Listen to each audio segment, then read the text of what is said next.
제가 생각하기로 예수님의 고난과 관련하여 반드시 묵상해야 할 필요가 있는 성경 중에는 오늘의 본문이 포함됩니다. 본문은 저 까마득한 시간 저편 위대한 믿음의 아버지 아브라함에게 하나님은 그 외아들 이삭을 번제로 바치라고 하는 잔인한 요구를 하고 있습니다. 이것은 아브라함이 직접 아들을 죽여야 한다는 것을 의미하며 그 이후에는 그보다 더 참남한 일을 아이의 몸에 더 가해야 한다는 것을 의미합니다. 그래서 본문의 아브라함은 6절에서 칼과 불을 갖고 올라갑니다.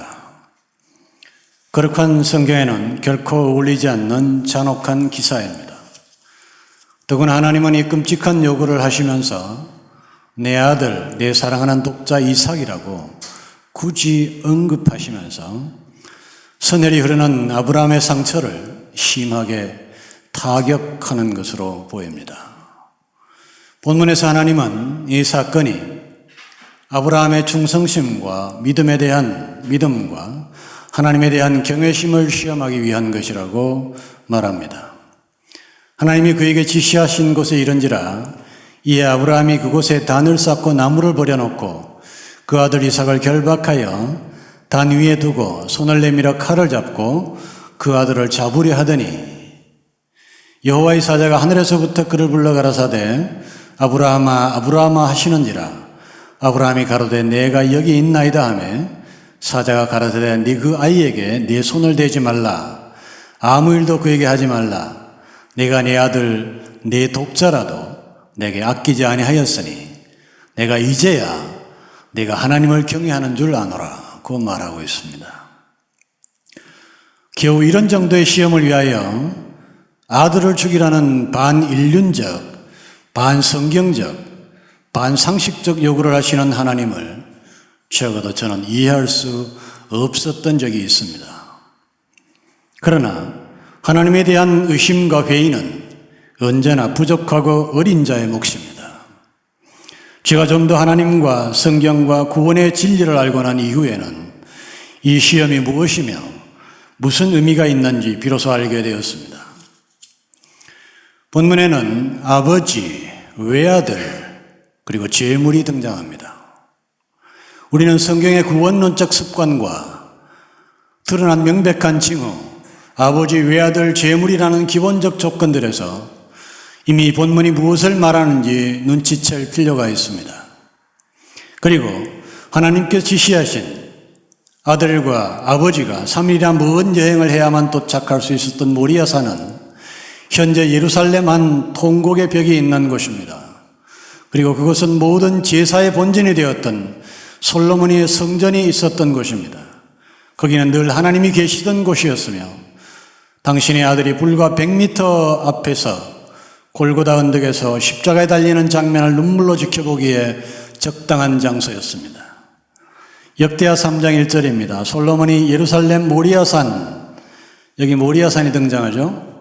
여호와의 전 건축하기를 시작하니 그것은 전에 여호와께서 그 아비 다윗에게 나타나신 곳이요 여부스 사람 오르날의 타작마당에 다윗이 정한 곳이라고 말하고 있습니다.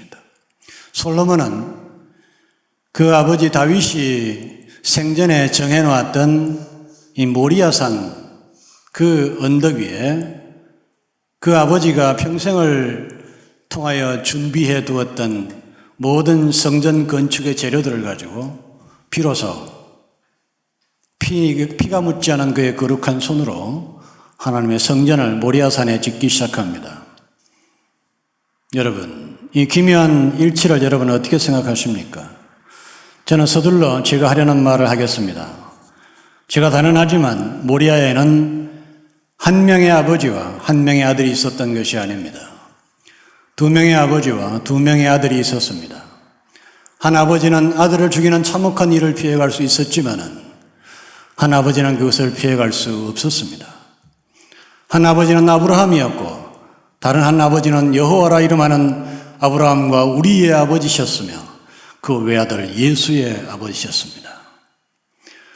구약의 모리아 사건은 신약의 골고다 사건과 같은 사건입니다. 창세기 22장의 모리아 사건은 마태복음 27장의 십자가 사건입니다. 하나님께서 당신의 아들을 세상에 보내기 전 1800년 전부터 하나님은 인간을 구원하기 위한 계획을 이미 완성해 두고 계셨습니다. 성경을 좀 더 아는 사람은 이 계획이 아담과 하와가 선악과를 따먹고 낙원에서 추방되는 재앙의 순간에서부터 준비되었으며 하나님은 그 순간부터 그 계획을 설파하고 계셨다는 사실을 알 수 있을 것입니다. 하나님은 당신이 갈보리에서 행하신 일을 미리 아브라함에게 경험하게 하신 것입니다. 어떤 합당한 이유가 없다 하더라도 단지 처연한 심사를 함께 나누고 싶은 누군가가 필요하며 좋은 친구였으며 사랑하는 또 다른 아들이었으며 충실한 신하였던 아브라함의 순종을 보고 싶어 하시던 하나님의 마음을 저는 이해합니다. 나의 철없었던 시절에 하나님, 이것은 시험으로서는 무의미하고 장난으로서는 도가 넘습니다. 이것은 매우 부당한 요구이며 어느 모로 봐도 이해할 수 없는 참남한 시험입니다. 하나님께 대한 충성이 소중하다는 것을 알지만은 이런 식의 요구나 명령은 합당하지 않고 또한 아브라함이 보여준 이런 식의 충성 또한 저는 아름답다고 인정할 수 없습니다.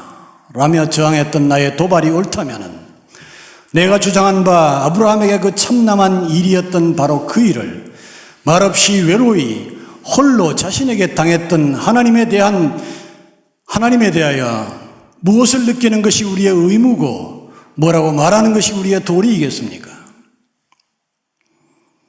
33살 남편을 잃은 그녀는 아들 준과 남편의 고향인 밀양으로 가고 있다. 이미 그녀는 너무 많은 것을 잃었다. 피아니스트의 희망도 남편에 대한 꿈도. 이 작은 도시에서 그토록 작은 피아노 학원을 연 후에 그녀는 새 시작을 기약했다.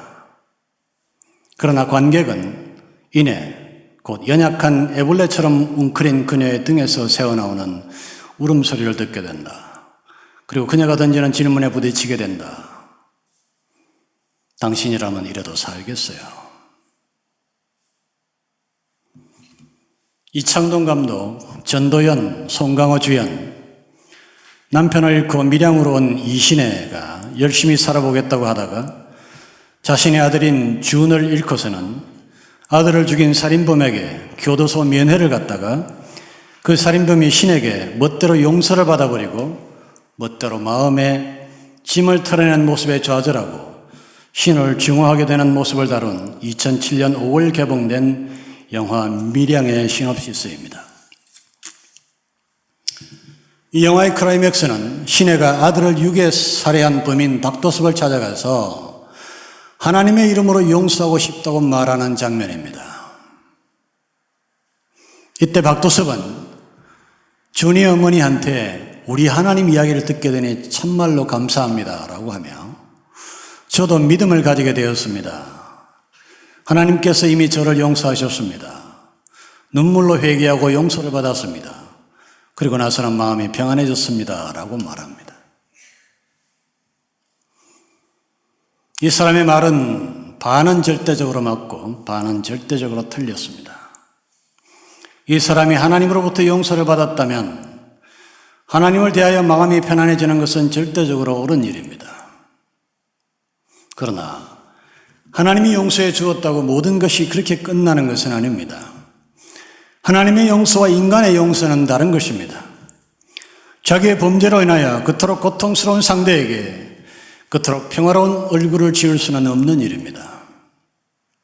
그 영화가 갖는 명백한 설정상의 오류이며 중대한 결함입니다. 제대로 회개한 자는 절대로 피해자 가족 앞에서 그런 역겨운 평화를 보여줄 수 없습니다. 이것이 이 영화가 아직도 기독교가 무엇인지 그리고 회개가 무엇인지 알지 못하고 있다고 하는 것입니다. 단지 관념 속의 기독교와 추상적인 회개를 취급하고 있을 뿐입니다. 그러나 이런 오류를 통하여 영화가 말하고자 하는 명제가 성립되었으니 더 이상 그 부분의 시비를 따지지는 않겠습니다. 이신혜는 이 흑으로 설정된 역겨운 살인범의 평화와 멋대로 용서해버린 하나님에 대하여 한없는 증오로 절규합니다. 그리고 모든 관객은 그녀의 분노와 증오에 동의하고 충분히 이해했습니다. 이 영화가 많은 사람에게 많은 문제를 제기하고 수많은 논란을 불러왔지만은 제가 이 영화에서 본 것은 전혀 다른 것이었습니다. 이 영화에는 한 아들과 어머니가 등장합니다. 어머니는 아들을 잃은 분노와 슬픔의 화신이 되었습니다. 그런데 그 소중한 아들을 죽인 범인을 하나님은 자신의 아들을 죽임으로써 대속하고 용서하셨습니다. 제가 보기에 이 영화의 근본적 구도는 창세기 22장에서처럼 아들을 잃은 두 존재가 등장하며 아들을 잃은 아픔이 누가 더 큰가를 비교하며 그 각각의 슬픔에 대하여 양측이 어떻게 반응하는지 비교하는 영화였습니다. 우리가 하나님과 예수님에 대하여 준이와 시내를 신과 인간이라는 신분의 차이를 무시하고 본다 치더라도 우리는 양측의 고통을 같은 크기로 인정해 줘야 공평하지 않겠습니까? 영화가 묻는 소리가 내 귀에만 들리는 것일까요? 누구는 아들을 잃은 슬픔을 묵묵히 견딜 뿐 아니라 누군가의 아들을 죽인 악인의 죄를 자기 아들의 죽음으로 탕감해 주었는데 누군가는 그렇게 용서해 준 아버지를 자기 아들을 죽인 범인을 용서해 준 일로 인하여 자기 아들이 죽은 아픔을 묵살했다고 격렬하게 증오하는 것이 가당한 일입니까? 제가 이토록 이 영화를 장황하게 언급하는 이유는 그렇게 분노하는 어머니의 격렬한 증오를 영화를 보는 모든 사람들이 지지했기 때문이며 그것은 명백히 부당하게 편향되고 불공평한 시각이었습니다. 그리고 그것은 우리가 저 골고다의 아들과 아버지를 대하는 보편적인 태도이며 이 고난 주간을 지나는 세상과 심지어 성도들의 왜곡된 시선과 감성이기 때문입니다. 이 신의 절규가 옳다면 그보다 큰 절규의 하나님의 하소연에 대하여는 왜 외면하는가? 당신이라면 이래도 살겠어요? 라는 이 신의 질문에 타당성이 있다면 사람은 감당할 수 없는 일을 하나님께 맡겨놓고 우리는 이렇게 무심하며 태연자약해서 되는지 묻고 싶은 것입니다.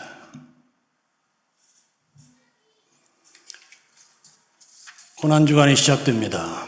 성경은 주님의 탄생일에 대하여는 정확히 기록을 하지 않고 있지만은 주께서 거룩한 죽음을 당하신 일과 그 사건이 일어나기까지의 상황은 충분히 재구성이 가능할 정도로 자세히 기록하고 있습니다.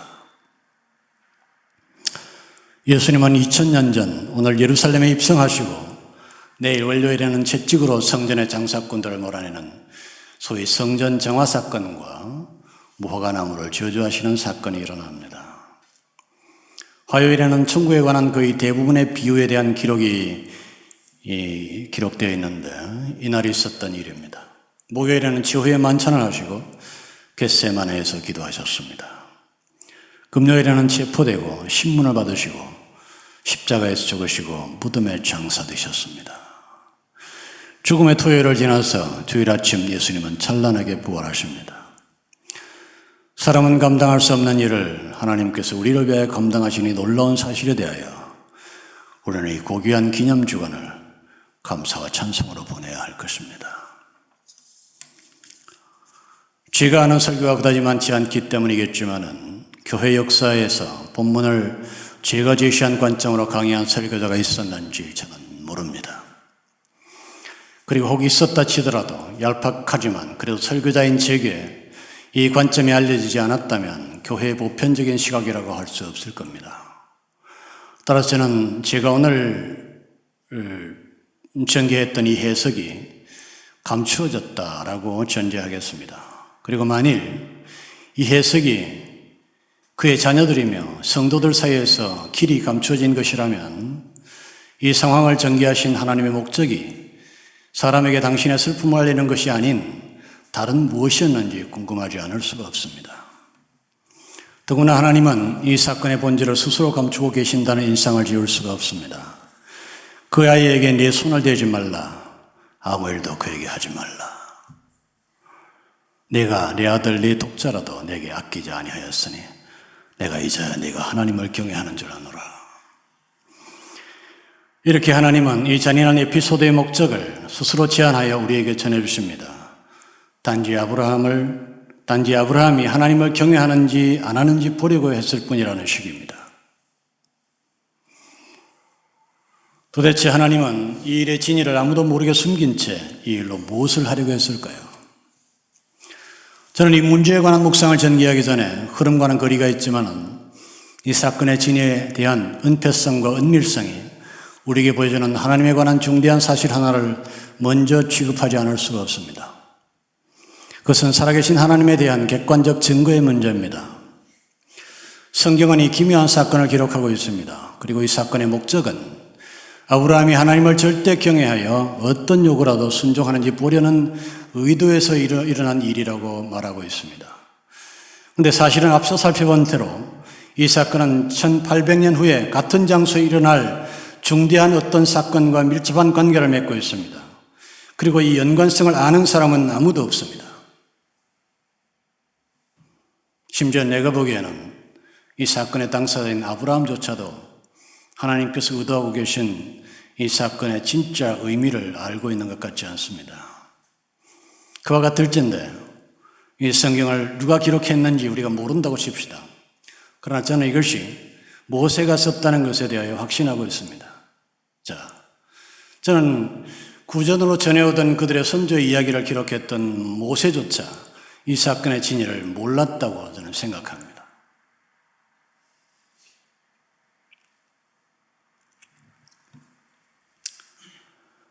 자, 저는 이 사건에 관한 기록을 누가 썼을까? 물론 모세가 썼다고 제가 말씀드렸습니다만 누가 썼을까는 가장 근본적인 질문을 해보고 싶습니다.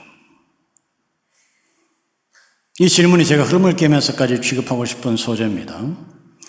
대부분의 사람들은 구약은 어떤 작가에 의해서 창작된 것이라는 견해를 갖고 있습니다. 한 가지 분명하게 짚고 넘어가겠습니다. 창세기는 적어도 예수 이전에, 중요합니다. 예수 이전에, 예수님께서 골고다에 달리시는 이 사건이 있기 이전에 200년 전에 쓰여진 것입니다. 적어도 그렇다는 겁니다. 이것은 지난 시간에도 말씀드린 바 있는 사해사분의 발견과 함께 확인된 겁니다. 사해사분은 1947년에 요르단강과 예루살렘 사이에 낀 쿰란의 군흥지대, 사해의 북서해안에 해당하는 황폐한 바위산과 깎아지른 듯한 절벽이 이어지는 협곡에서 베두인의 목동 15세 무하마드 아지브에 의해서 발견되었습니다. 이 15살짜리 목동이 어느 날 양이 한 마리 없어진 걸 알았어요. 양을 치다가. 그래서 양을 찾으러 돌아다녔는데 양을 찾으러 그랬으니까 아마 주변을 열심히 살펴봤겠죠? 그러다가 절벽 위에 동굴이 있다는 걸 알았어요. 그래서 주먹만한 돌을 갖고 절벽에다 이렇게 던졌어요. 왜 던졌을까요? 혹시 양이 거기 숨어 있으면 놀라서 울으라고, 아니면 튀어나오라고. 돌을 던졌는데 그 돌이 동굴 속에 뿅 날라 들어가서 어떻게 됐을까요? 양 소리는 안 났는데 뭔가 깨지는 소리가 난 거예요. 그래서 이 꼬마가 그날은 그냥 지나가고 다음날 자기 사촌하고 와가지고 그 동굴에 올라가 봐요. 혹시라도 보물이 숨겨 있을지 모르니까. 거기서 엄청난 양의 오래된 문서들을 발견합니다. 이 갖고 와서 헐값에 팔아요. 흘러가서 미국 연구 신학자한테 들어가서 보는데 신학자가 봐도 이게 아무리 봐도 여러분 옛날에는 이 필사자들이 쓴 그 서체, 우리도 그런 거 있잖아요. 저도 뭐 서예 연습을 하고 있습니다만은 이 서예 글자체가 옛날 체가 있고 비교적 최근 체가 있거든요. 이 학자가 보니까 엄청 옛날 체인 거예요. 이게 보통 문서가 아니다고 생각해가지고 그때부터 조사를 한 겁니다. 다시 그 자리에 와가지고 이 꼬마가 다 발견하지 못한 것을 수년에 걸쳐서 발견해냅니다. 엄청난 양의 자료들이 쏟아져 나옵니다.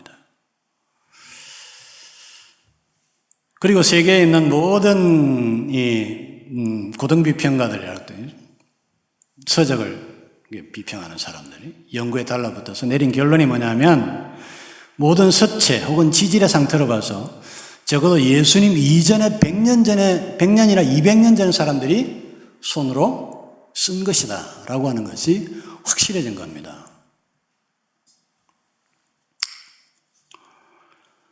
자, 제가 이 점을 강조하는 이유는 창세기의 저자는 중요합니다. 창세기의 저자는, 오늘 우리가 읽었던 본문, 이 본문을 쓴 사람은 적어도 예수님의 십자가 사건을 보고 쓴 게 아니라는 확증을 제가 여러분들에게 보여드리고 싶은 겁니다. 그러면 이제 어떤 작가가 어떻게 1800년 후에 일어날 사건과 장소와 그 사건의 성격을 정확하게 알고 그 미래의 사건과 일치하는 축소된 모형적 사건에 대한 이야기를 장소까지 일치한 이야기로 만들어낼 수 있는가라고 하는 질문을 하고 싶은 겁니다. 저는 그 가능성을 일축합니다. 절대 있을 수 없는 일입니다. 전혀 과감하거나 용감하지 않아도 일말의 상식이라도 있는 사람이라면 이 사건은 전체 시간을 주관하시는 전능자 하나님에 의해 준비된 사건이며 그 1800년의 시간을 통하여 역사하시는 하나님이 주관하고 계시는 것을 분명하게 우리에게 보여주고 있습니다. 얼마나 많은 사람들이 성경을 사람의 창작물이라고 주장합니까? 뿐만 아니라 같은 맥락에서 하나님은 사람에 의하여 창조된 것이라는 관점을 갖고 있습니다. 그것은 오늘 비상한 구원과 하나님의 희생과 아픔의 사건을 은밀하게 기록한 기사 앞에서 전혀 사실이 아님이 분명해지는 것입니다. 이 소주제에 대한 결론을 말씀드립니다. 성경은 사람이 쓴 것이 아니라 하나님이 쓰신 것입니다. 하나님은 사람에 의해 창조된 존재가 아니라 사람을 창조한 존재이며 사람은 하나님을 창조한 존재가 아니라 하나님에 의하여 창조된 존재입니다. 살아계신 하나님을 믿으시기를 축원합니다. 성경을 믿으시기를 축원합니다. 그 살아계신 하나님께서 독립적으로 외로이 홀로 이 사건을 기획하시고 사건을 주관하셨습니다. 우리는 이제 명백한 사실로서의 하나님의 지극한 사랑과 헌신과 희생과 구원의 경륜을 인정해야 하며 그것에 대하여 충실히 말해야 할 순서입니다. 돌아가겠습니다. 도대체 하나님은 이 일의 진위를 아무도 모르게 숨긴 채 이 일로 무엇을 하려고 했던 것일까요? 저는 이 일을 묵상하면서 이 일은 하나님에 의하여 아브라함에게 주어진 것이 아니란 사실을 알게 되었습니다. 물론 외형적으로 명백히 하나님이 아브라함을 부르시고 이 일을 명령하는 모양으로 나타납니다. 그러나 하나님이 이것을 명령하기 이전에 인간은 이미 죄악으로 자신과 사랑하는 모든 것들을 잃게 되어 있었습니다. 그것은 이미 성경의 모든 단어들이 말하고 있는 것입니다. 그렇습니다. 하나님은 단지 아브라함이 직면하게 될 막다른 골목의 구조를 먼저 보여주셨을 뿐입니다. 따라서 아브라함이 마땅해야 할 일을 재확인시켜주고 있을 뿐입니다. 본 기사는 그와 같이 절망스러운 인간의 운명에 하나님께서 자비와 사랑으로 개입하신 사건입니다. 그 절망스러운 인간의 운명을 인간이 당하게 하지 않으시고 당신과 당신의 아들이 감당하는 전체 구원 경륜의 절정을 인간이 살아가는 현실이라는 무대에서 도식화한 사건입니다. 사람은 자신의 죄로 인하여 죽을 수밖에 없는 존재라는 명제는 죄로 인하여 죽어야 할 아브라함의 아들 이삭에 의하여 도식화됩니다. 사람은 자신의 죄를 위하여 누군가를 대신 죽일 수밖에 없다는 사실은 아들을 죽이는 아브라함에 의하여 도식화됩니다. 그리고 이 참혹한 살해 행위가 사람과 사람 사이에서 나타나서는 안 된다는 하나님의 자비는 수풀에 걸린 수양에 의하여 도식화되며 그 수양 속에는 사람을 대신한 어린 양 예수가 들어있습니다. 저는 본문에서 사람이 할 수 있는 가장 위대한 진술을 듣습니다. 아브라함이 가로되 아들아 번제할 어린 양은 하나님이 자기를 위하여 친히 준비하시리라. 나는 아브라함이 만감이 교차하는 심정으로 이 말을 했다는 사실을 알고 있습니다. 이미 상황을 눈치챈 영민한 아들 이삭의 불안을 쓰다듬기 위한 것이었으며 여전히 선하신 하나님에 대한 마지막 희망을 품고 이 말을 했을 것입니다. 막연한 희망을 품은 현실 도피성 언어가 결국 얼마나 위대한 신학적 선언이 되었는지 여러분은 주목해 보실 필요가 있습니다. 여러분, 혹시 두렵더라도, 그래서 내가 무슨 말을 하고 있는지 모르는 황망한 상황에서라도 여러분의 입으로 이렇게 말할 수 있게 되시기를 축원합니다. 하나님께서 도와주실 거예요.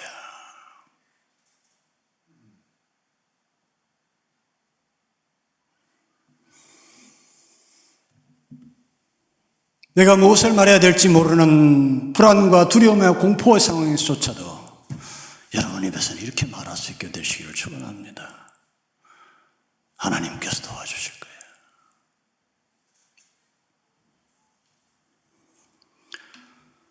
저는 계속 이 상황을 전개하신 하나님의 목적이 사람에게 당신의 슬픔을 알리는 것이 아닌 다른 무엇이었는지 궁금해하지 않을 수 없다고 말했습니다.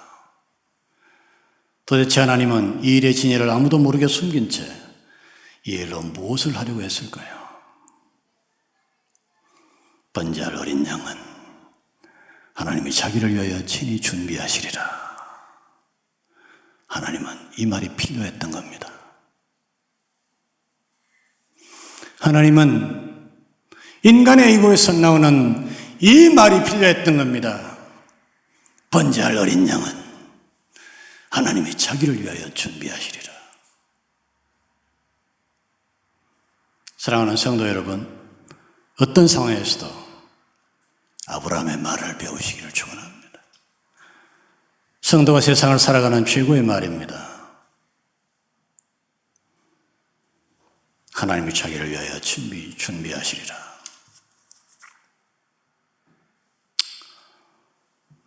어떤 상황에서라도 여호와 이래 하나님이 준비하신다라고 하는 이 짧은 5음절을 말할 수 있다면 여러분이 이 세상을 축복과 은혜 가운데서 풍성하고 안전하게 살아갈 수 있게 될 것입니다. 하나님을 의심하지 말기를 바랍니다.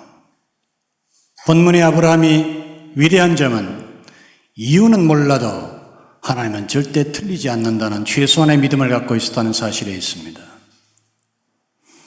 선하신 하나님에 대한 최소한의 소망을 품고 있었습니다.